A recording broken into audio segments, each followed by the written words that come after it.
हरे कृष्ण। ओम अज्ञानतिमिरन्धस्य ज्ञानाञ्जनशलाकया चक्षुरुन्मिलितं येन तस्मै श्रीगुरुवे नमः। नमो विष्णुपादाय कृष्णपृष्ठाय भूतले श्रीमते भक्तिवेदान्त स्वामीति नामिने। नमस्ते सरस्वते देवे गौरवाणी प्रचारिणे निर्विशेषा शून्यवादी पाश्चात्य देशतारिणे। जय श्री कृष्ण चैतन्य प्रभु नित्यानंद श्री अद्वैत गदाधर शिवासादि गौर भक्त वृंद। हरे कृष्णा कृष्णा कृष्णा हरे हरे, हरे राम राम राम हरे हरे।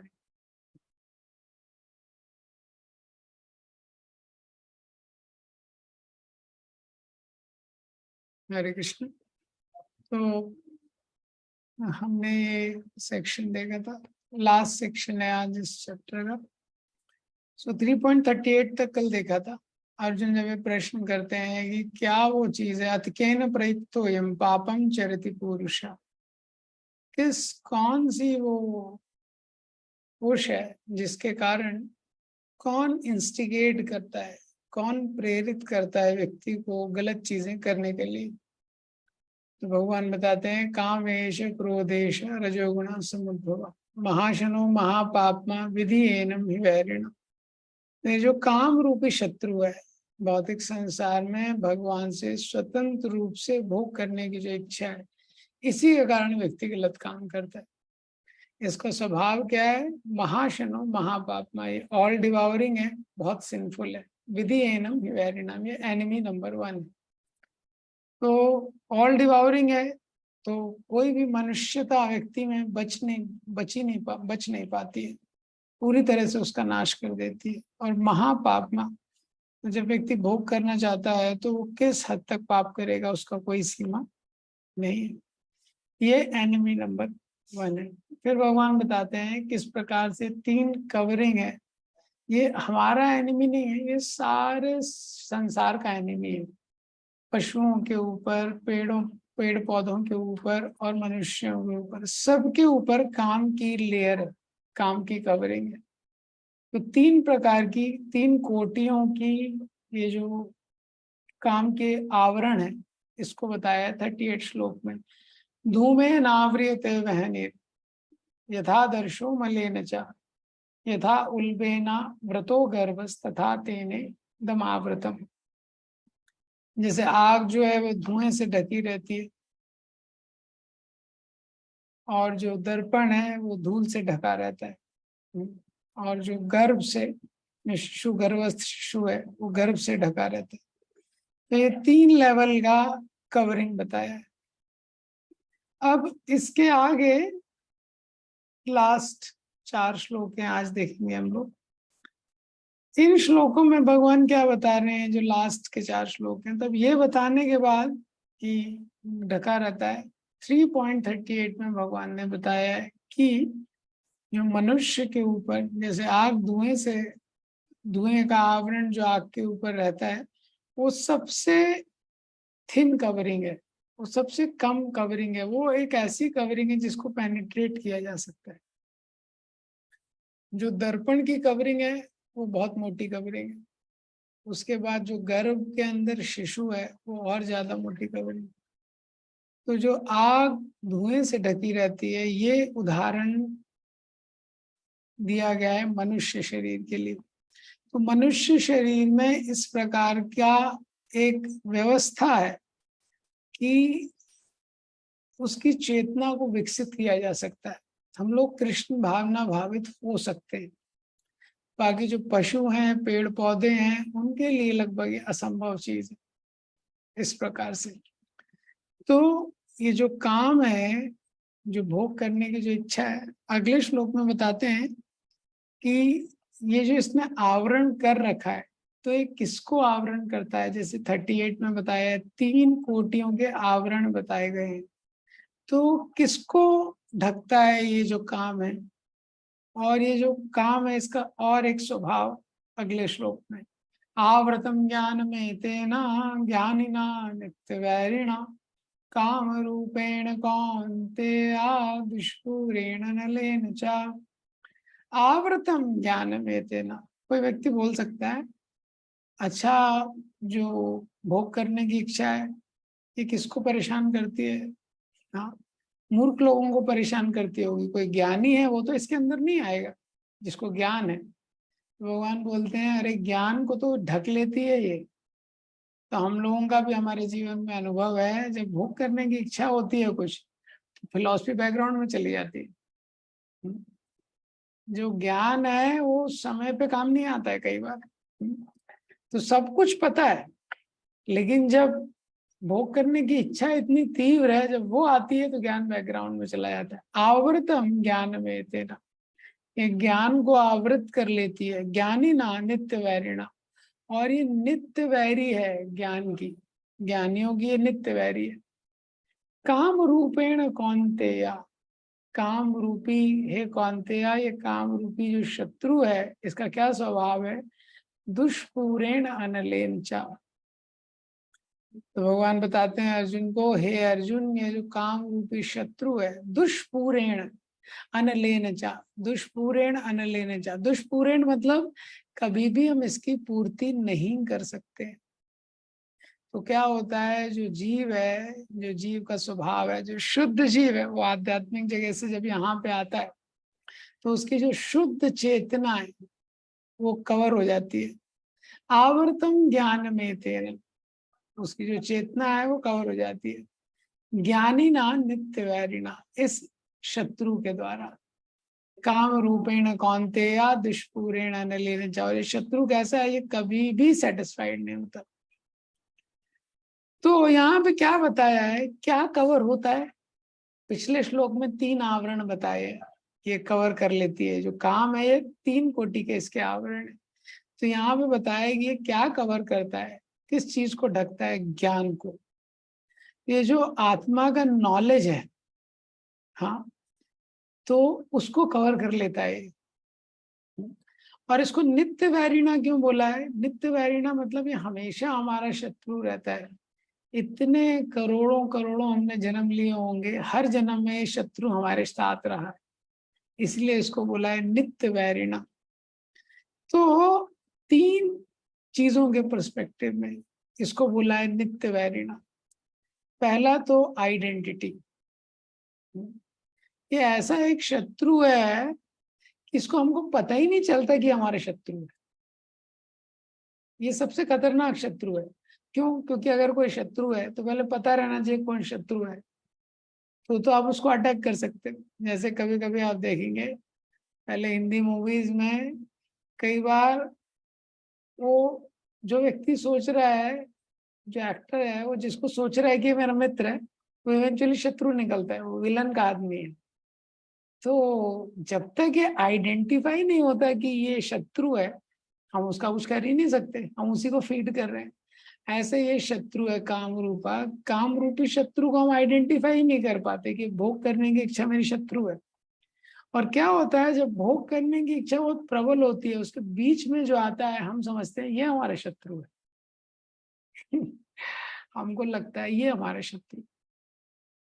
जैसे आप संसार में देखेंगे, जब भी किसी स्त्री पुरुष में आकर्षण हो जाता है, बॉयफ्रेंड गर्लफ्रेंड बन जाते हैं, ये अब उसके बीच में कोई आ गया तो व्यक्ति को लगता है ये हमारा शत्रु है। हाँ, तो आइडेंटिटी ही नहीं पता चल पाता है, पहला लेवल जो है। फिर दूसरा क्या है, जो इसका स्ट्रेटेजी है, इसका जो स्ट्रेटेजी है ये भी बहुत स्पेशल है। ज्यादातर कोई और शत्रु हम पे आक्रमण करता है, तो जब वो हम पे आक्रमण करता है तो वो अपना एनर्जी, फोर्स, आर्मी, अपनी सेना लेके आता है, अपनी पूरी शक्ति लगाता है, अपने पूरे संसाधन लगाता है हम पे आक्रमण करने के लिए। लेकिन एक काम एक ऐसा शत्रु है, हमारी ही शक्ति लेके ये हम पे ही आक्रमण करता है। ये हमारी ही एनर्जी को यूज करके हम पे आक्रमण करता है, बाहर की एनर्जी नहीं यूज करता है। तो हमको कोई बाहर से फोर्स नहीं कर रहा है कि हमको गलत काम करना है, बाहर से फोर्स नहीं है, वो अंदर से ही है। जैसे कंप्यूटर में जब वायरस आ जाता है तो कंप्यूटर के रिसोर्सेज को उपयोग करके ही कंप्यूटर को नष्ट कर देता है, करेक्ट। कंप्यूटर में जब वायरस आता है तो बाहर से कुछ रिसोर्स नहीं ले रहा है, कंप्यूटर के मैकेनिज्म को यूज करके ही। तो स्ट्रेटेजी भी इसका खतरनाक है। और तीसरा क्या है, लॉन्गेविटी। आइडेंटिटी, स्ट्रेटेजी और लॉन्गेविटी। लॉन्गेविटी मतलब कोई शत्रु रहता है, आप एक बार आक्रमण करेगा, 2 बार आक्रमण करेगा। हम सुनते हैं जरासंध ने कृष्ण भगवान के ऊपर 17 बार आक्रमण किया था। हाँ, पृथ्वीराज के ऊपर मोहम्मद गौरी ने कुछ बार 8-9 बार आक्रमण किया था। लेकिन ये काम एक ऐसा शत्रु है, कभी संतुष्ट नहीं होता है। इतने जन्मों जन्मों से इसने हमको नष्ट कर दिया। नष्ट कर दिया मतलब स्पिरिचुअली डेड कर दिया, लेकिन फिर भी काम कभी संतुष्ट नहीं होता है। उदाहरण दिया है, जैसे आग में घी डालते हैं। ययाति महाराज का ये श्लोक विश्वनाथ चक्रवर्ती ठाकुर बताते हैं, न जातु काम कामानाम उपभोगे न शम्यते, हविष्य वर्तमाइवा भूय एवा विवर्धते। न जातु काम कामानाम, जो काम है, जो भोग करने की इच्छा है, भोग करके कभी संतुष्ट नहीं होती है। उपभोगेन शम्यते, उपभोग करके कभी शमन नहीं होता है इसका। क्या उदाहरण दिया है, भविष्य हविष्य वर्तमान एवा भूय एवा विवर्धते। जैसे आग में आप घी डालते हैं तो वो कम नहीं होती है, वो बढ़ती जाती है। और तो ये सिद्धांत है। एक काम रूपी जो शत्रु है, इसलिए इसको बोला गया है नित्य वैरिणा। ये हमेशा हमारा वैरी रहता है। आइडेंटिटी, पहले हम इसको पहचान नहीं पाते। स्ट्रेटजी, हमारी ही संसाधनों का, हमारी शक्ति का उपयोग करके ही हम पे अटैक करता है। और लॉन्गेविटी, ये हमेशा शत्रु बना रहता है। हाँ, ये कभी संतुष्ट नहीं होता है। तो जब हम कोई युद्ध कर रहे हैं तो युद्ध में 2 चीजें बहुत इंपॉर्टेंट है। व्यक्ति को बहुत अलर्ट रहना इंपॉर्टेंट है। तो कोई युद्ध कर रहा है और युद्ध करते समय अलर्ट नहीं है, हंसते खेल रहा है, ऐसे घूम रहा है, तो एक बुलेट लगेगी उसको, एक गोली लगेगी और वो हाँ खत्म हो जाएगा। तो युद्ध में कैजुअल नहीं रह सकते। अगर कोई कैजुअल रहेगा तो वो कैजुअलिटी हो जाएगा। इसी तरह संसार में जब हम आध्यात्मिक पथ पे आते हैं तो माया के साथ हमारा ये युद्ध है। तो युद्ध करने के लिए 2 इम्पोर्टेंट चीज है। पहला है व्यक्ति को अलर्ट रहना है, दूसरा उसको इक्विप रहना है। मतलब उसको अलर्ट रहना है, चौकन्ना रहना है। और उसके साथ उसको अगर युद्ध करना है तो युद्ध करने के लिए उसके पास हथियार भी होने चाहिए जिससे वो युद्ध कर सकता है। तो जब हम एक आध्यात्मिक जीवन जीने का प्रयास करते हैं और जो काम रूपी शत्रु है ये हमको गलत डायरेक्शन में ले जाने का प्रयास करता है, तो इसीलिए हमको अलर्ट रहना इम्पोर्टेंट है। अगर किसी को शुद्ध जीवन व्यतीत करना है, प्योर जीवन, तो उसको अलर्ट रहना पड़ेगा। ये क्यों? क्योंकि ये शत्रु हमेशा हमारे साथ रहता है और उसके पास हथियार भी होने चाहिए। तो अलर्ट रहने का मतलब क्या है? Discipline lifestyle. हाँ, डिसिप्लिन लाइफस्टाइल। हमारे पास समय है, हम कब उठ रहे हैं, कब सो रहे हैं, क्या हमारी दिनचर्या है, रेगुलेटेड लाइफस्टाइल। और हथियार का मतलब क्या है कि जो बीट बैग है। हाँ, तो हमारे पास एक हथियार है, बीट बैग। हरे कृष्णा कृष्णा कृष्णा हरे हरे, हरे राम राम राम हरे हरे।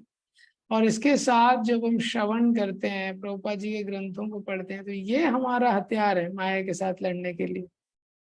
तो अगर कोई अलर्ट नहीं है, कभी भी उठ रहा है, कभी भी सो रहा है, अफलातून का जीवन व्यतीत कर रहा है, हाँ, तो वो तो माया की गोद में ही बैठा हुआ है। कोई उसके लिए कोई उम्मीद नहीं है। और कोई समय पे सो रहा है, समय पे उठ रहा है, ऐसे भी कुछ लोग रहते हैं, बहुत हेल्थ कॉन्शियस रहते हैं, योगा करते हैं, जिम जाते हैं, लेकिन हथियार नहीं है उसके पास माया से लड़ने के लिए। वो ना तो जप कर रहा है, ना भगवान के नाम का श्रवण कर रहा है, भगवान की कथा का, ना प्रभुपाद के ग्रंथों को कर रहा है। तो उसके साथ भी उसका भी क्या है, उम्मीद कम है। ये तो जीव का जो स्वभाव है, तो आत्मा का ये काम का स्वभाव क्या है? दुष्पूरेण है, कभी इसकी पूर्ति नहीं हो पाती है। दुष्पूरेण अनलेन चा, ये ऐसा है, ये काम ये कभी संतुष्ट नहीं होता है। तो जीवात्मा का जो स्वभाव है वो ये स्वभाव है, वो असीम आनंद को प्राप्त करना चाहता है, आनंद में उभयासात। तो ये संसार में जब वो जीव आनंद ढूंढता है तो संसार उसको बहुत सारे ऑप्शन दिखाता है। हाँ, कि आप ये ऑब्जेक्ट ले लो, ये ऑब्जेक्ट ले लो, ये वस्तु को प्राप्त करके आपको आनंद मिलेगा। लेकिन भौतिक आनंद का स्वभाव क्या है कि ये फाइनाइट प्लेजर देता है। जीवात्मा की नीड क्या है? Infinite pleasure. आत्मा को कैसा आनंद चाहिए? आध्यात्मिक आनंद चाहिए जो असीम है, अनंत है। और भौतिक संसार में जो आनंद मिलता है बहुत सीमित है। जैसे उदाहरण के लिए कोई व्यक्ति को प्यास लगी है, बहुत प्यास लगी है, वो जंगल में जाता है, रेगिस्तान में, कहीं उसको दिखता है पानी, कहीं घड़ा दिखता है। अब वो घड़ा दिख रहा है, वो उससे घड़े को उल्टा करके पानी पीने का प्रयास करता है, और एक बूंद, दो बूंद, तीन बूंद ऐसा उसके मुंह में गिरता है। तो उससे उसका प्यास जाएगा क्या? प्यास नहीं जाएगा, और फ्रस्ट्रेट हो जाएगा वो। इसीलिए ये भौतिक संसार में जब हम भोग करने का प्रयास करते हैं, तो भोग करने के प्रयास में जो थोड़ा सा हमको आनंद मिलता है, ये हमारा सबसे बड़ा शत्रु है। प्रभुपाद जी ने देखिए इस तात्पर्य की जो लास्ट लाइन लिखी है, इंद्रिय तृप्ति का भोग करते समय हो सकता है कि कुछ प्रसन्नता की अनुभूति हो, किंतु यह प्रसन्नता की अनुभूति ही इंद्रिय भोक्ता का चरम शत्रु है। देखिए कितने बहुत डीप पॉइंट प्रभुपाद जी ने लिखा है। So called while doing sense gratification, the so-called feeling of happiness is the enemy of sense, is the real enemy of sense enjoy. The so-called feeling of happiness, जो तुच्छ सुख, क्षुल्ल सुख, क्षुल्ल सुखानाम जो बताया गया है भागवतम में, जो तुच्छ सुख यहाँ हमको मिलता है इस संसार में, भौतिक क्रियाओं में, भोगों में, जो थोड़ा सा हमको हैप्पीनेस मिलता है, यही हमारा एनिमी है। क्यों? क्योंकि फाइनाइट उसकी नीड है इनफाइनाइट की। हाँ, महाराज एक प्रवचन में उदाहरण देते हैं, जरूरत है 1 करोड़ की, और उसको किसी ने 50 पैसे दे दी। जरूरत कितनी है?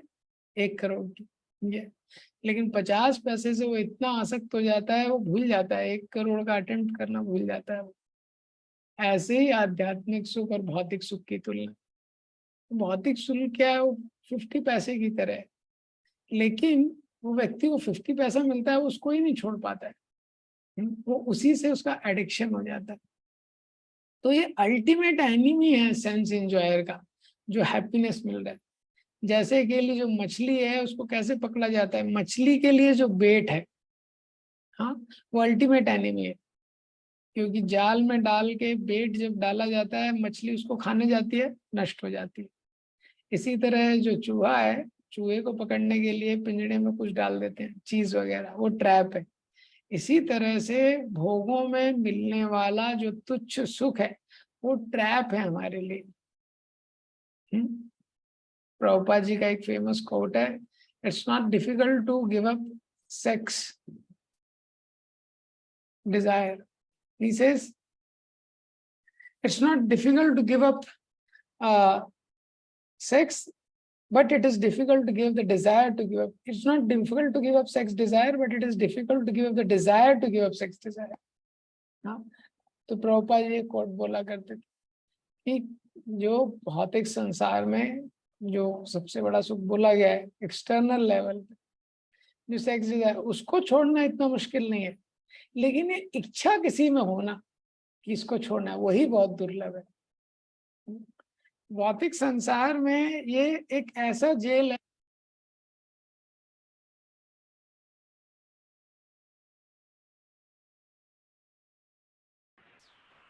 हरे कृष्णा प्रभु, वॉइस नहीं आ रहा।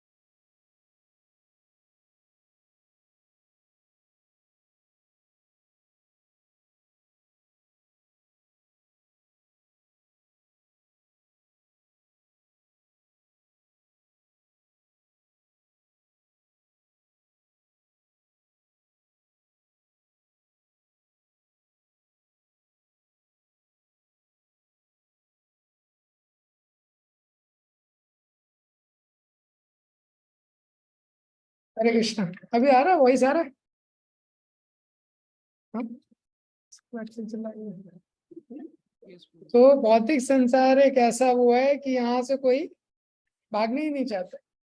तो संसार में जितने जेल हुए हैं सारे जेलों से इंसान भागा है ये। लेकिन ये ऐसा जेल है यहाँ से कोई भागना नहीं चाहता क्योंकि इनविजिबल शैकल्स। जो माया देवी है उसने कौन से एलिमेंट का शैकल बना? इनविजिबल, वो अदृश्य। ये तो ये भी प्रभुपाद जी ने इस तात्पर्य में लिखा है। जेल का एग्जाम्पल पढ़िए।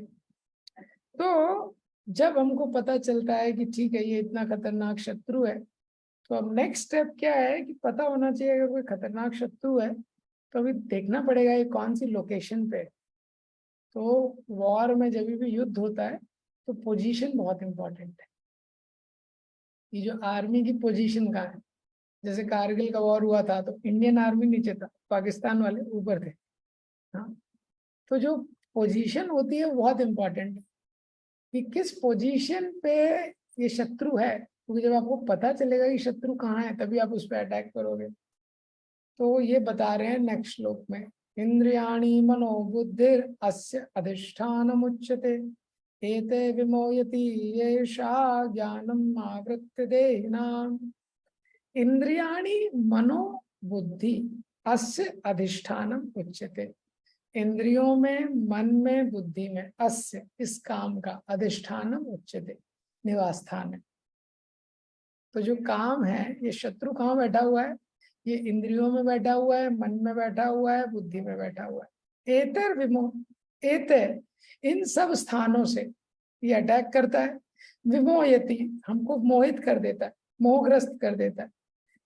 ज्ञानम आवृत देहिनाम, और हमारे ज्ञान को आवृत कर देता है। किसके? देहिनाम। तो ये काम रूपी शत्रु कहाँ है? ये लस्ट कहाँ सिचुएटेड है? तो लस्ट क्या है?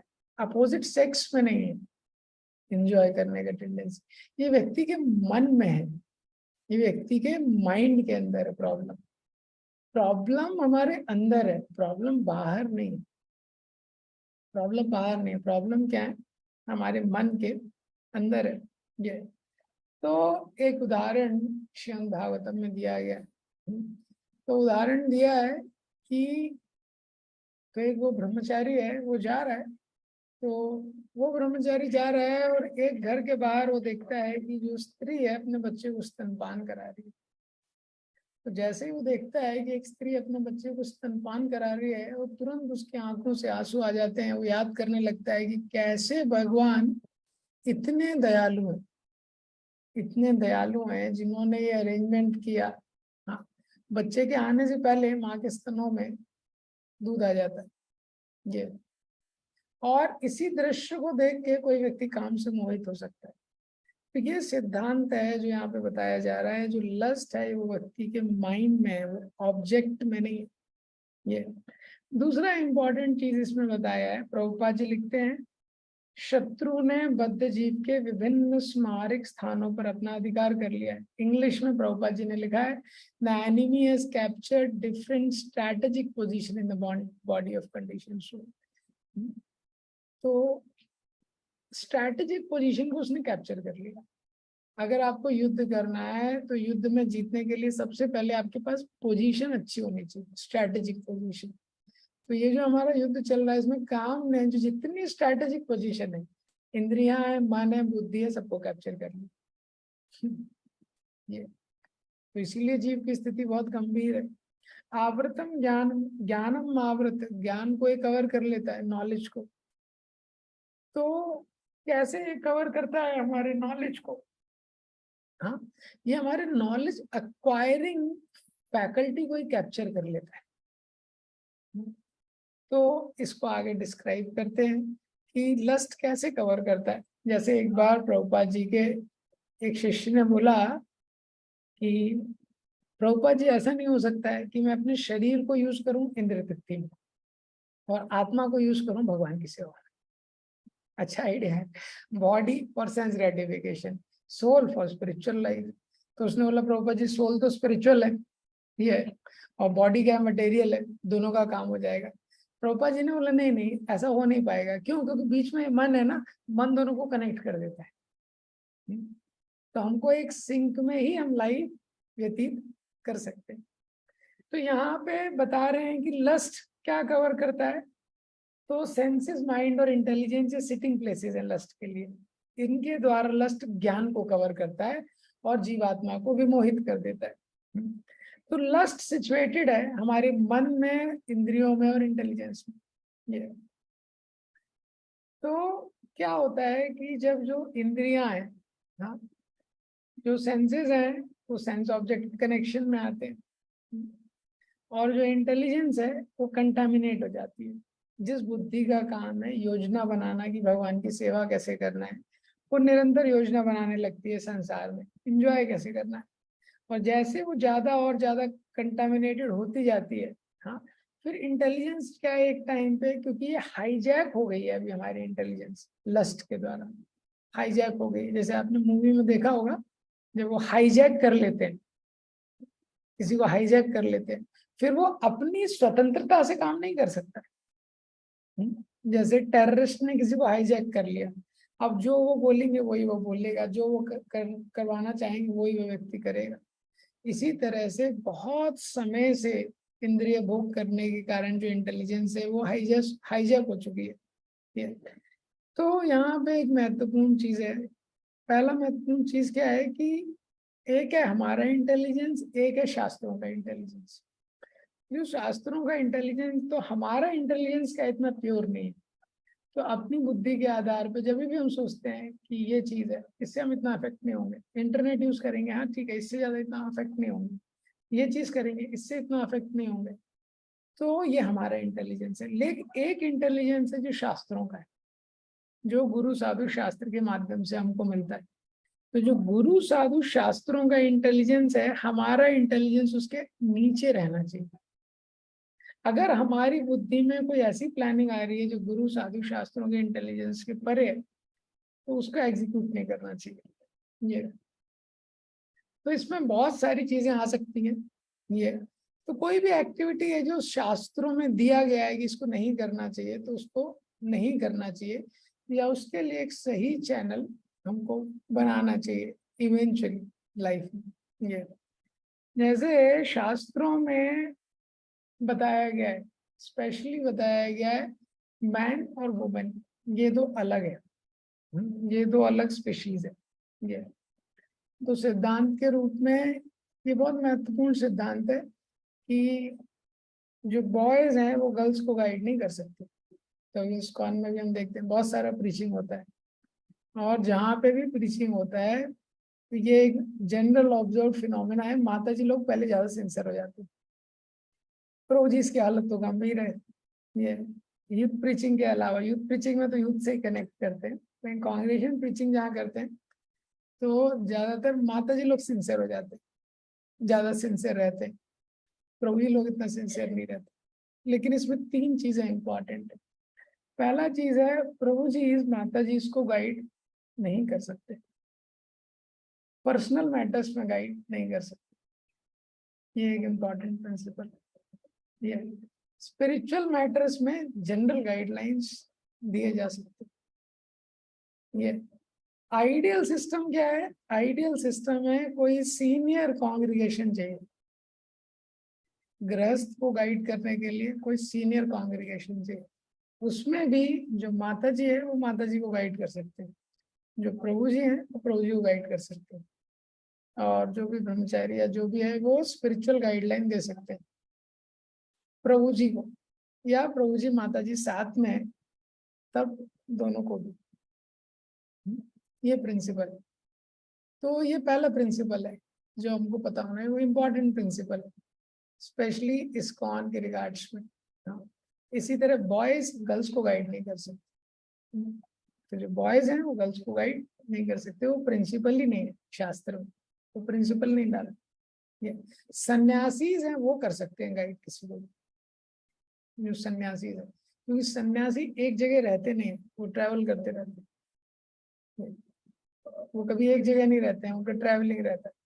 लेकिन एक जगह पे रह के एक व्यक्ति है और वो गाइड कर रहा है तो सिचुएशन अफेक्ट हो जाएगी। दूसरा क्या है, इसलिए इस्कॉन में मैक्सिमम जगह कांग्रीगेशन भी डेवलप नहीं है, तो बहुत कम है कांग्रीगेशन डेवलपमेंट। माता जी प्रभु जी भी सीनियर बहुत रेयर है। जैसे महाराज बोलते हैं ब्रह्मचारी एक्सटिंक्ट स्पीशीज है, ऐसे ही सीनियर कांग्रीगेशन, मैच्योर कांग्रीगेशन कहीं पे अवेलेबल हो जो गाइड कर सके, वो भी बहुत रेयर स्पीशीज है। तो ये स्थिति में क्या है कि थोड़ा बहुत गाइडेंस इन जनरल व्यक्ति को देना पड़ता है, लेकिन वो उसको पता रहना चाहिए कि ये बहुत बॉर्डर, बहुत मर्यादा में रह के वो दे सकता है, वो भी थोड़े समय तक। तीसरा चीज है, जो माता जी हैं उनको भी एजुकेशन का जरूरत है। माता जी को भी एजुकेशन का जरूरत है इस्कॉन में, उनको क्या डिस्कशन करना है, क्या डिस्कशन वो कर सकते हैं, क्या डिस्कशन नहीं कर सकते हैं, जो वो ब्रह्मचारी के साथ डील कर रहे हैं। ये तो इस तरीके से इस श्लोक में बताया है कि ये जो एनिमी है, हाँ, तो इंद्रियाणी मनोबुद्धि सारी जगह पे बैठा हुआ है और ये कैप्चर कर लिया। तो अभी ये एनिमी, इसलिए हमको हमेशा कुछ भी गलती हमसे होती है, हम किसी दूसरे पे दोष नहीं दे सकते। हमको ये पता होना चाहिए कि प्रॉब्लम हमारे अंदर है। जैसे कोई व्यक्ति है, वो शराब की बोतल को देख के आकर्षित हो जाता है क्योंकि शराब की बोतल का लेबल अच्छा है, पैकिंग अच्छा है, लेकिन वही शराब की बोतल को देख के दूसरा व्यक्ति आकर्षित नहीं होता है। सेम ही ऑब्जेक्ट है ना, सेम ही शराब की बोतल है। तो इसीलिए यहाँ पे बताया गया है, क्योंकि ना ये प्रॉब्लम शराब के बोतल का नहीं है, हाँ, प्रॉब्लम है मन व्यक्ति के अंदर जो इम्प्रेशन है, अंदर उसके गलत इम्प्रेशन, हाँ, इसीलिए वो प्रोन है इल्यूजन के लिए इस तरीके से। तो प्रभुपाद जी ने इस तात्पर्य में बताया है कि ये क्यों बताया गया है इस श्लोक में कि वो शत्रु कहाँ पे है। प्रभुपाद जी बोल रहे हैं क्योंकि अगर आपको युद्ध करना है, अपने आप को बचाना है, तो आपको पता रहना चाहिए शत्रु कहाँ है। तो अगर आपको पता है कि शत्रु कहाँ है तो फिर आप उस पर अटैक कर सकते हैं। और बहुत सुंदर तात्पर्य है इसमें, प्रभुपाद जी ने बताया है कि जो बुद्धि है वो आत्मा की निकट पड़ोसी है। Intelligence is a next door neighbour. ये तो काम में बुद्धि से आत्मा प्रभावित होता है, तो जब बुद्धि करप्ट हो जाती है तो वो आत्मा को भी अफेक्ट करती है, जिससे अहंकार उत्पन्न होता है। वह मन तथा इंद्रियों से अपने आप को तादात्म्य कर लेता है, आत्मा को इंद्रिय भोग की लत लग जाती है, वो एडिक्ट हो जाता है, जिसे वह वास्तविक सुख मान लेता है। तो प्रभुपाद जी ने बताया यहाँ पे, इसलिए इंटेलिजेंस को क्योर करना एक इम्पॉर्टेंट चीज है, क्योंकि इंटेलिजेंस क्या है, नेक्स्ट डोर नेबर है सोल का। Senses, mind, intelligence and then soul. तो प्रॉब्लम क्या है कि अगर इंटेलिजेंस क्या है, बॉडीगार्ड की तरह है वो। तो अगर कोई सिक्योरिटी गार्ड है, उसको किसी ने रिश्वत दे दी तो वो कैसे सिक्योरिटी करेगा, उल्टा डाका डाल देगा वो। यही प्रॉब्लम हो जाती है। अगर इंटेलिजेंस गुरु साधु शास्त्र पे फिक्स नहीं है तो प्रॉब्लम हो जाएगी व्यक्ति को। इसको आगे के श्लोक में और एक्सप्लेन किया है। तस्मात् त्वम् इंद्रियन्यादो नियम्य भरतर्षभा पापमानं प्रजहीयेनं ज्ञान विज्ञान नाशनम। तस्मात्, इसलिए भगवान बोलते हैं देयरफॉर, इंद्रियन आदो, ये जो शुरुआत करो इंद्रियों को रेगुलेट करने से। आदो मीन्स शुरुआत करो, नियम्या रेगुलेट करो। भरतर्षभा, ओ बेस्ट ऑफ भरतवंशी। तो भगवान बोल रहे हैं, हे भरतवंशियों में श्रेष्ठ अर्जुन, ये पूरा जो सिस्टम है, अभी जो काम के रूपी शत्रु से डील करना है, हाँ, तो ये तो इंद्रियों में भी बैठा है, मन में भी बैठा है और बुद्धि में भी बैठा है। शुरुआत करो इंद्रियों को रेगुलेट करने से। पाप मानम प्रजहीयनम, और पाप के इस महान प्रतीक को प्रजही, इसका दमन करो निश्चित ही। ज्ञान विज्ञान नाश, ज्ञान और विज्ञान को नाश करने वाला है। तो यहाँ पे हमको पता रहना चाहिए कि सेंसेस ग्रॉसेस्ट हैं और इजीएस्ट टू कंट्रोल है। हाँ, तो भगवान बोल रहे हैं सेंसेस को पहले रेगुलेट करो, सेंसेस को, क्योंकि सेंसेस माइंड और इंटेलिजेंस में सबसे स्थूल रूप से सेंसेस है, ग्रॉसेस्ट सेंस है, और क्या इसको इजीएस्ट है कंट्रोल करना। तो लस्ट तो हर जगह बैठा हुआ है, सेंसेस में भी है, माइंड में भी है, इंटेलिजेंस में भी है, लेकिन अब शुरुआत कहाँ से की जाए? हाँ, शत्रु अगर हर जगह बैठा है, कहीं से तो आपको स्टार्ट करना पड़ेगा। ये तो इंद्रियों में कीजिए, इंद्रियों से स्टार्ट कीजिए। क्यों? क्योंकि इतने जन्मों से व्यक्ति इंद्रिय तृप्ति कर रहा है, और जब बहुत ज्यादा इंद्रिय तृप्ति व्यक्ति कर रहा है, अगर उसकी इंद्रियां इंद्रिय तृप्तियों में लगी है, इंद्रिय विषयों की तरफ बहुत ज्यादा आकर्षित है, तो वो स्पिरिचुअलिटी, आध्यात्मिक जीवन के बारे में सोच ही नहीं पाता। हाँ, तो कभी सोच ही नहीं पाता है। तो युद्ध करने की बात तो दूर है, पहले तो उसको पता हो कि शत्रु है, दूसरा क्या है, उसको कुछ होप है कि शत्रु के साथ तो युद्ध किया जा सकता है। तो जब इंद्रियां आकर्षित रहती हैं केवल इंद्रिय तृप्ति में, इंद्रिय विषयों में व्यक्ति लगा हुआ है, कोई रेगुलेशन नहीं है, तो उसके बहुत मुश्किल होता है। तो यही यहाँ पे बताया गया है। तो जो इंटेलिजेंस है, जब वो मटेरियली कंटामिनेट हो जाती है तो प्रॉब्लम हो जाता है। इसलिए गुरु साधु शास्त्र से इंटेलिजेंस को स्ट्रॉन्ग करना चाहिए। तो भगवान यहाँ पे बोल रहे हैं अर्जुन को, प्रारंभ से ही इंद्रिय संयम करने का उपदेश दिया है भगवान ने। तो भगवान बोल रहे इंद्रिय संयम करो सबसे पहले, ये सबसे पहले सेंसेस को रेगुलेट करो। ये परमानेंट सोल्यूशन नहीं है, ये परमानेंट सोल्यूशन नहीं है, ये बिगिनिंग है। इसके आगे भगवान बोलते हैं 42 में, इंद्रियाणि पराण्याहु इंद्रियभ्यः परम मना मनसस्तु परा बुद्धि बुद्धे परतस्तु सा। भगवान सीक्वेंस बता रहे हैं कि देखिए सबसे ग्रॉस में क्या है, इंद्रिय विषय, सेंस ऑब्जेक्ट। सेंस ऑब्जेक्ट से सुपीरियर क्या है, सेंसेस, इंद्रियां। इंद्रियों से सुपीरियर है इंद्रियभ्यः परम मना, इंद्रियों से सुपीरियर है मन।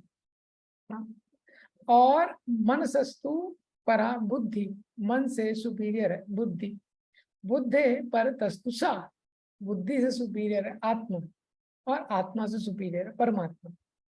तो ये पूरा सीक्वेंस क्या है, सबसे नीचे इंद्रिय विषय, इंद्रिय विषयों से श्रेष्ठ है इंद्रियां, इंद्रियों से श्रेष्ठ है मन, मन से श्रेष्ठ है बुद्धि, बुद्धि से श्रेष्ठ है आत्मा, आत्मा से श्रेष्ठ है परमात्मा। ये तो जो सेंसेस हैं वो सेंस ऑब्जेक्ट से सुपीरियर है।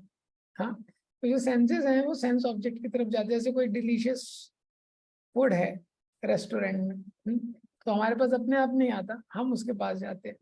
लेकिन क्या है, जो सेंस ऑब्जेक्ट है वो इनर्ट मैटर है, और जो सेंसेस हैं वो आत्मा से कनेक्टेड है, सोल से कनेक्टेड है, इसलिए सेंसेस को सुपीरियर बोला है। लेकिन सेंसेस से सुपीरियर है माइंड, क्योंकि माइंड की जो एनर्जी है, गीता के 10वें अध्याय में ही बोलते हैं भगवान, इंद्रियाणाम मनश्चास्मि, among the senses I am mind, इंद्रियों में मैं मन हूँ। तो माइंड का एनर्जी है सेंसेस से बहुत ज्यादा है। माइंड का स्पीड बहुत फास्ट है, सोचने का बहुत फास्ट है ये। तो माइंड को सेंसेस से सुपीरियर बोला गया है। तो जब कोई व्यक्ति बीमार हो जाता है, कोई बीमार हो गया, फीवर हो गया, तो इंद्रियों के द्वारा एंजॉय नहीं कर सकता है, क्योंकि इंद्रियां काम नहीं करती। हाँ, जीभ से उसको जो मीठी चीजें कड़वी लगने लगेगी, बुखार आ जाएगा तो, लेकिन मन फिर भी चलता रहता है, मन में अभी भी इच्छाएं, वो वृद्ध हो जाता है, इंद्रियां वृद्ध हो जाती हैं, लेकिन मन हमेशा युवा रहता है। तो मन उनसे सुपीरियर है। मन सारे अधिष्ठायम मनश्चैवम, सारे इंद्रियों के इनपुट्स मन पे इंटीग्रेट होते हैं, लेकिन मन से ऊपर इंटेलिजेंस है, क्योंकि जो इंटेलिजेंस है, बुद्धि है, ये मन को कंट्रोल कर सकती है। तो हम देखते हैं कुछ समय रहते हैं हमारे जीवन में, किसी चीजों के प्रति आकर्षण रहता है, लेकिन क्योंकि हमारा इंटेलिजेंस है, बुद्धि काम करता है, तो बुद्धि काम करता है इसलिए हम वैसा एक्ट नहीं करते। जैसे हम लोग कभी जॉब कर रहे हैं, तो जो भी जॉब कर रहा है, बॉस के प्रति उसके मन में कैसे कैसे विचार आते हैं, जो उसका बॉस है, उसको लगता है मैं इसको शूट कर दूं, इसको गोली मार दूं, ऐसे ऐसे बोलता है संडे को भी रुक जाओ थोड़ा। हाँ, तो उसके मन में बहुत कुछ विचार आते हैं, इसको थप्पड़ मार दूं, लेकिन बुद्धि का उपयोग करता है वो, और फिर अपनी मर्यादा में रहता है। तो इसलिए इंटेलिजेंस उससे श्रेष्ठ है, और सबसे श्रेष्ठ एक्चुअली सोल है, क्योंकि सोल किंग है। अब देखिए यहाँ पे सिद्धांत क्या है, जो चैरियट बॉडी एनालॉजी है उससे हमको ये समझना चाहिए। चैरियट और बॉडी का एनालॉजी, जो रथ का एनालॉजी दिया गया है। हाँ, अब इसमें क्या है, जो 5 घोड़े हैं, ठीक है, ये 5 घोड़े हैं, 5 इंद्रियां हैं, और उसके बाद जो लगाम है वो मन है।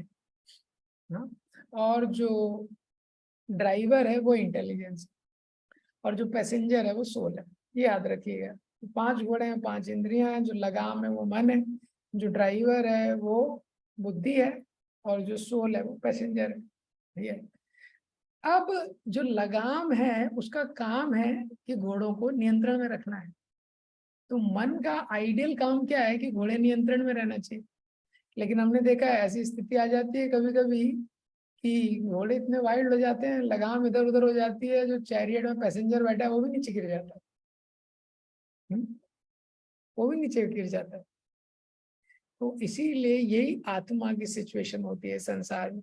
तो जब व्यक्ति बहुत इंद्रिय तृप्ति में लगा है, बहुत ज्यादा इंद्रिय तृप्ति में लगा है, तो उसको प्रॉब्लम हो जाती है। तो इसीलिए सबसे पहला चीज बताया है कि सेंसेस एक बेसिक लेवल पे कुछ क्या है ना, रेगुलेट होना चाहिए। तो अब क्या है, जब आत्मा ये डिसाइड करता है मैं इतने जन्मों से इस संसार में घूम रहा हूँ, मुझे कृष्ण के पास जाना है, तो जो आत्मा है वो इंटेलिजेंस को कम्युनिकेट करता है, इंटेलिजेंस माइंड को कंट्रोल करता है, माइंड सेंसेस को कंट्रोल करता है और सेल्फ रियलाइजेशन के पथ पे ले जाता है। ये आइडियल ट्रेजेक्ट्री है, ऐसा होना चाहिए। आत्मा स्ट्रांग रहनी चाहिए, बुद्धि गुरु साधु शास्त्र के अकॉर्डिंग रहनी चाहिए, मन कृष्ण कृष्ण की लीलाओं का चिंतन करना चाहिए, और इंद्रियां रेगुलेटेड रहनी चाहिए। लेकिन इस हिरार्की में प्रॉब्लम क्या आता है कि इंद्रिय और इंद्रिय विषयों के बीच में जो आकर्षण है बहुत तीव्र है, और ये ग्रेविटी के पुल की तरह है, जैसे गुरुत्वाकर्षण रहता है, किसी चीज को ऊपर से छोड़ेंगे वो अपने आप नीचे गिरेगी। इसी तरह इतने जन्मों से जो इंद्रियां इंद्रिय विषयों के पीछे भाग रही हैं, तो वो डिफॉल्ट अट्रैक्शन है। हम जैसे भी कुछ चीज देखते हैं उसके प्रति आकर्षण आ जाता है। हम गुलाब जामुन देखते हैं, कुछ देखते हैं, कोई वस्तु देखते हैं, उसके प्रति आकर्षण आ जाता है। राधानाथ महाराज बोलते हैं, every particle of material creation is saturated with sense gratification. भौतिक संसार का एक एक कण इसमें इंद्रिय तृप्ति बैठी हुई है। इसीलिए ये जो अट्रैक्शन का पूरा होल मैकेनिज्म है ना, ये डाउनवर्ड पुल। सबसे नीचे घोड़े हैं, लेकिन वो घोड़े ही वाइल्ड है। हाँ, वो इंद्रिय विषयों के प्रति इतना ज्यादा आकर्षित हैं ये, कि व्यक्ति बार बार इंद्रिय तृप्ति करता है। इसीलिए अगर इस मैकेनिज्म को स्टॉप करना है तो बेसिक लेवल क्या है, सबसे पहले सेंसेस रेगुलेटेड होने चाहिए। क्योंकि अगर बहुत ज्यादा व्यक्ति के सेंसेस अनरेगुलेटेड हैं, तो मन जो लगाम है, जिसको कृष्ण के बारे में सोचना चाहिए, वो निरंतर सोचता रहेगा कि इंद्रिय तृप्ति कैसे करनी है। और बहुत ज्यादा व्यक्ति अगर इंद्रिय तृप्ति का प्लानिंग कर रहा है, तो वो कभी आध्यात्मिक जीवन में प्रगति नहीं कर पाएगा। इसीलिए फर्स्ट लेवल है रेगुलेशन। तो रेगुलेशन का मतलब क्या है, व्यक्ति कब सो रहा है, कब उठ रहा है, रेगुलेटेड रहना चाहिए। कब खा रहा है, ईटिंग स्लीपिंग रेगुलेटेड रहना चाहिए। दूसरा स्लीपिंग, दूसरा ईटिंग।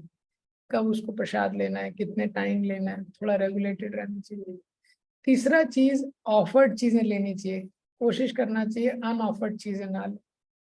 तो कहीं अंकल चिप्स खा रहा है, कहीं कुरकुरे खा रहा है, कहीं किटकैट खा रहा है, ये, हाँ, तो वैसा नहीं रहना चाहिए। ऑफर्ड चीजें ऑफर करके भगवान को भोग लगा के ही लेना चाहिए। तीसरा चीज है इंटरनेट का यूज। आज की डेट में रेगुलेटेड रहना चाहिए। इंटरनेट का यूज, मोबाइल का यूज, व्हाट्सएप का यूज। हाँ, आप देखेंगे हाइपर एक्टिव रहता है व्यक्ति जो पूरे टाइम, जिसका 24 घंटे मोबाइल ऑन है, 24 घंटे व्हाट्सएप ऑन है, 24 घंटे सब कुछ ऑन है। हाँ, बस उसकी बुद्धि ऑफ रहती है। हाँ, क्योंकि सब कुछ ऑन है, वो हाइपर एक्टिव है, इतना उसके मन में क्रिया चल रहा है, विचार चल रहा है। इसीलिए सबसे पहले ये बताया। तो मन जब हाइपर एक्टिव नहीं रहेगा व्यक्ति का, उसका एक टाइम है, there should be some starting point, some ending point. हाँ, एक समय के बाद वो मोबाइल ऑन कर रहा है और एक समय पे वो ऑफ भी कर रहा है। ये इंपॉर्टेंट है अगर हमको डिस्कनेक्ट होना है और भगवान से कनेक्ट होना है। तो ये जब रेगुलेशन होगा तो मन थोड़ा शांत होगा। मन थोड़ा शांत होगा तो शांत मन से आप कुछ शास्त्रों को पढ़ सकते हैं, कुछ सुन सकते हैं। ये प्रिंसिपल है ये। तो जब इस तरीके से जब सेंसेस रेगुलेट हो जाते हैं, तो ये सेंसेस का रेगुलेशन एक बिगिनिंग है, ये सफिशिएंट नहीं है। जैसे कुछ लोगों को लगता है कि हम वेजिटेरियन हैं या कुछ कम खा रहे हैं, ये बिगिनिंग है, ये सोल्यूशन नहीं है। सोल्यूशन तो परम दृष्टवा निवर्तते। जब सेंसेस रेगुलेट होंगे और माइंड को आप भगवान के बारे में कंटेम्पलेशन में लगाएंगे, फिर मन में प्योर विचार आते हैं। सेंसेस को रेगुलेट करेंगे, उसके साथ जब रीडिंग, हियरिंग, चैंटिंग करेंगे तो मन क्या है, पॉजिटिवली सोचना शुरू करेगा, भगवान का चिंतन होगा। और फिर जो इंटेलिजेंस है, हाँ, इंटेलिजेंस फिर क्या है, गुरु साधु शास्त्र का पालन करेगी और इंटेलिजेंस स्ट्रांग रहेगी। हाँ, इंटेलिजेंस स्ट्रांग रहेगी तो गलत डायरेक्शन में जाने नहीं देगी। ये तो ये इम्पोर्टेंट है। अब यहाँ पे एक और प्रश्न समझना इम्पोर्टेंट है। अगर बुद्धि इतनी इम्पोर्टेंट है तो उन व्यक्तियों का क्या होगा जो फिलोसफिकली इतने इंक्लाइंड नहीं रहते, इतने इंटेलेक्चुअल नहीं रहते। देखिए, जो इंटेलिजेंस है इसको भी दो धारी तलवार की तरह है ये। तो जो बहुत बुद्धिमान लोग रहते हैं, बहुत इंटेलेक्चुअल रहते हैं, तो वो बहुत बहुत कन्विंसिंग प्रचार कर सकते हैं। लेकिन जिसका इंटेलेक्ट, जो बहुत इंटेलेक्चुअल है, उसको इंटेलेक्चुअल सब्सटेंस भी उतना चाहिए। ये क्योंकि कोई इंटेलिजेंट व्यक्ति है, उसके लिए इंटेलेक्चुअल कन्विक्शन बहुत इंपॉर्टेंट रोल प्ले करता है। कोई व्यक्ति है बहुत ज्यादा इंटेलेक्चुअल नहीं है, वो इमोशंस है उसमें थोड़ी ज्यादा, हाँ, तो उसको इंटेलेक्चुअल चीजें थोड़ा कम चलेंगी, तो भगवत गीता उसको ज्यादा समझ आएगा नहीं। हाँ, लेकिन अगर वो इंटेलेक्चुअल है तो उसको इंटेलेक्चुअल सब्सटेंस चाहिए। ये तो बुद्धि यहाँ पे क्या है, एक इम्पॉर्टेंट रोल प्ले करती है इस हिरार्की में। ये क्योंकि जो आत्मा है वो सबसे सीनियर है, लेकिन क्या होता है जब बुद्धि कंटेमिनेट हो जाती है तो आत्मा भी क्या है, उसके वश में आ जाती है। तो इसीलिए अगले श्लोक में बोला है, इंटेलिजेंस के द्वारा विथ बुद्धि, ये समझो क्या, परम बुद्धा। तो प्रभुपाद जी ने इस तात्पर्य में लिखा है कि इंटेलिजेंस से हमको क्या करना है। प्रभुपाद जी ने लिखा है दूसरा पैराग्राफ, मनुष्य को चाहिए बुद्धि के द्वारा आत्मा की स्वाभाविक स्थिति को ढूंढे और मन को निरंतर कृष्ण भावनामृत में लगाए। ये सोल्यूशन है। बुद्धि के द्वारा हमको देखना है कि आत्मा का स्वरूप क्या है, कि हम कृष्ण के दास हैं। तो प्रभुपाद जी के आप तात्पर्य पढ़ेंगे, ये पॉइंट आपको बार बार मिलेगा। और मन को कृष्ण भावनामृत में लगाए, मन को उसमें किसमें एंगेज करना है, कृष्ण कॉन्शियसनेस में। फिर तीसरा स्टेप क्या है, इससे सारी समस्या का हल हो जाएगा, ये पूरी प्रॉब्लम सॉल्व कर देगी। ये सामान्यतः नव दीक्षित आध्यात्मवादी को इंद्रिय विषयों से दूर रहने की सलाह दी जाती है, किंतु इसके साथ साथ मनुष्य को अपनी बुद्धियों का उपयोग करके मन को सशक्त बनाना है। मतलब केवल सेंस ग्रेटिफिकेशन को रोकना गोल नहीं है, सेंस ग्रेटिफिकेशन को रेगुलेट करना है, लेकिन बुद्धि के द्वारा मन को इंगेज करना है। यदि कोई बुद्धि पूर्वक अपने मन को भगवान के शरणागत होकर कृष्ण भावनामृत में लगाता है तो मन स्वयं सशक्त हो जाता है। और यद्यपि इंद्रियां सर्प के समान अत्यंत बलिष्ठ होती हैं, किंतु ऐसा करने पर वे दंतहीन सर्पों के समान अशक्त हो जाएंगी। तो प्रभुपाद जी बोल रहे हैं, सेंसेस आर लाइक सर्पेंट्स, इंद्रियां क्या है, सर्प की तरह है। लेकिन जब आप रेगुलेट करेंगे, मन को कृष्ण भावनामृत में लगाएंगे, तो वो दंतहीन सर्प की तरह हो जाएंगी, वो आपको परेशान नहीं करेंगे। ये पॉइंट है, ये प्रभुपाद जी ने सोल्यूशन दिया है इसमें। तो राधानाथ महाराज से एक बार किसी ने पूछा कि महाराज बस क्या शास्त्र पढ़ने से हमको भगवान की कृपा मिल जाएगी? हाँ, क्या केवल शास्त्र पढ़ने से? इतने लोगों ने शास्त्र पढ़ा है, रोमहर्षण सुत को तो इतना शास्त्र पढ़ा था, बलराम जी ने उसको मार दिया। और हम देखते हैं कितने लोग शास्त्र पढ़ के तो उनका अहंकार आ जाता है। तो राधानाथ महाराज ने बोला, स्टडी ऑफ शास्त्र will not give you mercy, but it will teach you the process of how to get mercy, and also it teaches the importance and the need of the mercy. तो शास्त्र पढ़ने मात्र से हमको कृपा नहीं मिलती है, लेकिन क्या है, शास्त्र पढ़ते के द्वारा हमको समझ में आता है क्या प्रक्रिया है, मुझे भगवान की सेवा में लगना पड़ेगा, भगवान का दास बनना पड़ेगा, प्रक्रिया समझ में आती है। और शास्त्र के द्वारा हमको समझ में आता है क्या जरूरत है हमको मर्सी की। ये तो ये इम्पोर्टेंट चीज है। जैसे क्या होता है, कोई दवाई है, कोई पेशेंट आपके पास आता है, कोई दवाई आप देते हैं, दवाई कड़वी है, हाँ, तो पेशेंट को लगता है अरे दवाई लेने से अच्छा है, दवाई लेने तो कड़वी दवाई लेनी पड़ेगी। नहीं नहीं, मेरे को ठीक लग रहा है, मेरे को दवाई की जरूरत नहीं है। तो उसको कन्विंस करना पड़ेगा, करेक्ट। वो पहले कन्विंस होना चाहिए कि उसको दवाई चाहिए, उसकी हालत बहुत गंभीर है। तो medicine will cure but intellectual conviction is needed, correct. तो क्योर तो मेडिसिन से ही होगा। हाँ, इसी तरह जीव जितना अपने इंद्रियों को भगवान की सेवा में लगाएगा। ये तो लास्ट श्लोक है इस चैप्टर का। एवं बुद्धे परम बुद्ध्वा संस्तभ्या आत्मनम आत्मना जही शत्रु महाबाहु काम रूपम दुरासदम। भगवान बोलते हैं एवं बुद्धवा बुद्धे परम बुद्धवा, इस प्रकार बुद्धि से परम बुद्धवा परम श्रेष्ठ जानकर। तो बुद्धि के द्वारा भगवान अर्जुन को बोल रहे हैं, हाँ बुद्धि से, बुद्धि के द्वारा when you will understand, भगवान यहाँ पे अर्जुन को बता रहे हैं कि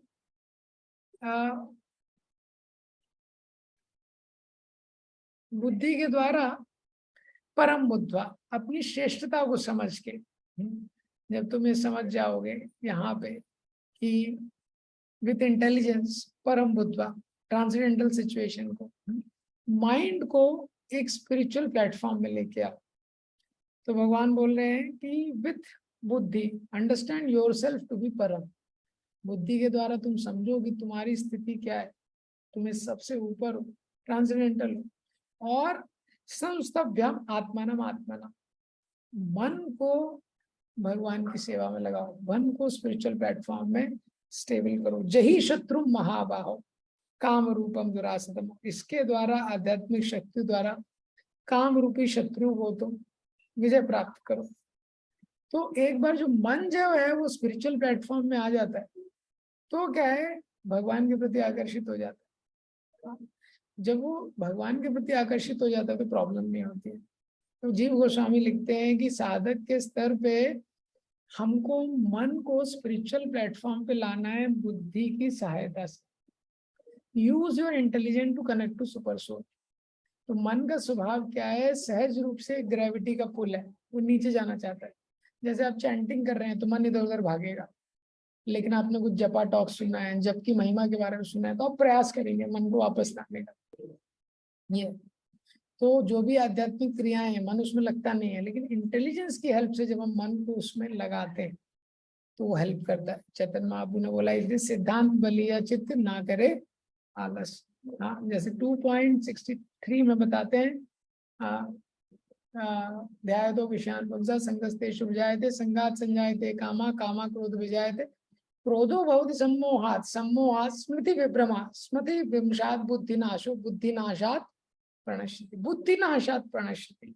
हाँ, अगर बुद्धि का नाश हो जाता है व्यक्ति क्या है, प्रणश्यति हो जाता है। इसी तरह अगर उसका इंटेलिजेंस गुरु साधु शास्त्र से कनेक्ट नहीं है तो उसको बहुत मुश्किल हो जाता है। तो इस लास्ट श्लोक में एवं बुद्धे परम बुद्धवा संस्तभ्या आत्मनम आत्मना, भगवान बोल रहे हैं बुद्धि के द्वारा अपनी स्थिति को जानकर मन को स्पिरिचुअल प्लेटफॉर्म में सिचुएट करो। हमको इंटेलिजेंस से शक्ति लेके हमको देखना चाहिए कि मन जो है ये गलत डायरेक्शन में ना जाए। तो इस आखिरी श्लोक में भगवान बता रहे हैं कि ये जो दिव्य ज्ञान है, हाँ, ये जो बुद्धि के द्वारा जो हमको दिव्य ज्ञान प्राप्त होता है, ये हमारी इंटेलिजेंस को स्ट्रेंथ देता है काम रूपी शत्रु पे विजय प्राप्त करने के लिए।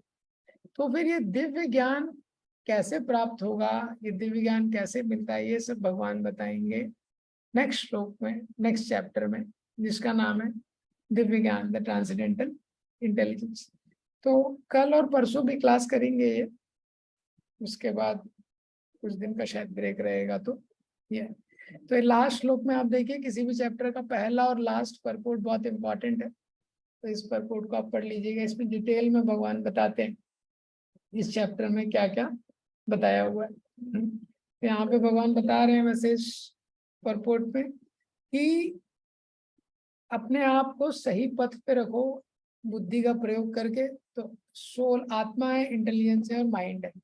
तो इंटेलिजेंस के द्वारा क्या करना है, ये जानो परम बुद्धवा कि तुम शरीर नहीं हो, तुम आत्मा। ये हाँ, लेकिन मन में भावनाएं हैं, मुझे एंजॉय करना है बॉडी लेवल पे, लेकिन मैं बॉडी नहीं हूँ। तो जब बुद्धि के द्वारा ये पता रहता है तो व्यक्ति आध्यात्मिक क्रियाओं में लगता है।